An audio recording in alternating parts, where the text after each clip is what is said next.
കുട്ടിക്കാരെ ഇന്ന് അച്ഛന്റെ പെരുന്നാളാണ്. ഞാൻ അച്ഛനോട് സർപ്രൈസ് കൊടുത്തു. നമുക്ക് വീഡിയോസ് കാണാൻ. എപ്പോഴും ഉണ്ട് കല്യാണം കഴിച്ചറിയോ? Hello, happy birthday. പിറന്നാളല്ലേ? എന്തായാലും പിറന്നാൾ അടിപൊളിയാവട്ടെ. ഓക്കെ, ഇതാരാണ് തന്നത്?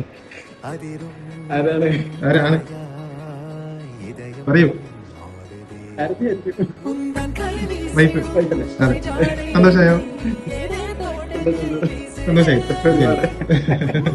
ഈ സന്തോഷം എങ്ങനെയാണ് വൈഫിന്റെ അടുത്ത് പറയുന്നത്? Thank you. ഒത്തിരി സന്തോഷമായി. ഒത്തിരി സന്തോഷമായി. ഇമോഷണലായോ? സർപ്രൈസ് സർപ്രൈസ് ആയില്ലേ? ഓക്കെ, അപ്പൊ